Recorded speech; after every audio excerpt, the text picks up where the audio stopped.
Why is learning to filter noise such a critical life skill today? There's so much of it. There is just so much noise.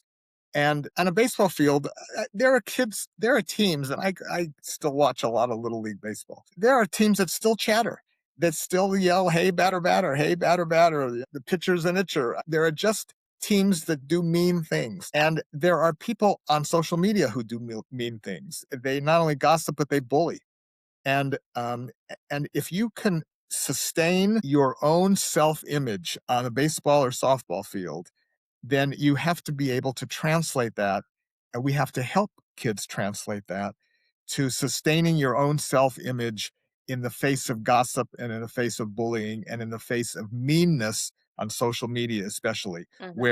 where metrics of how many people like you and follow you are seem to be paramount in kids' lives.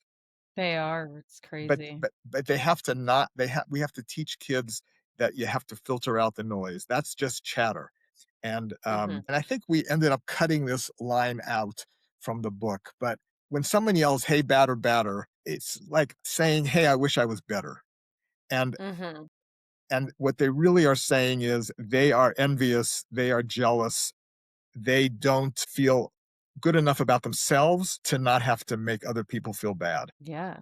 I could totally see that as a what do you think about that, Ken? I see you smiling about it. Oh, I remember discussing that chapter. Yeah, I mean, Yeah. no, we had a lot of good dialogue on Yeah. what to keep, what to cut. But no, Yeah. obviously, the chatter is a huge problem. Again, not just for young people, but young people are Yeah. more susceptible to it. And since we're talking, I mean, today we're talking about things that were too heavy for a book. We're talking about Mhm. mental health for kids. The three of us are, and so Mhm. to tell you that I psychologically I think it means, hey, I wish I was better, is something Right. that didn't necessarily have to be written, but we're talking about how to help kids among the three of us here and among your Right. listeners. I think that's one of the ways.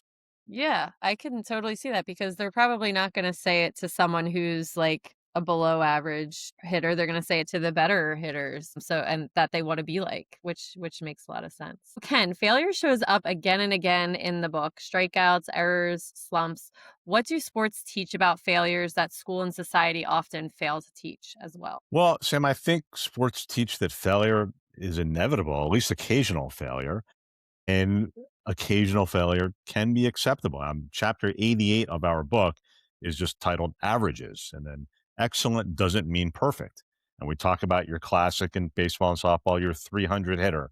Even Mhm. 3 hits and 10 at bats, that means 7 times you're not getting a hit.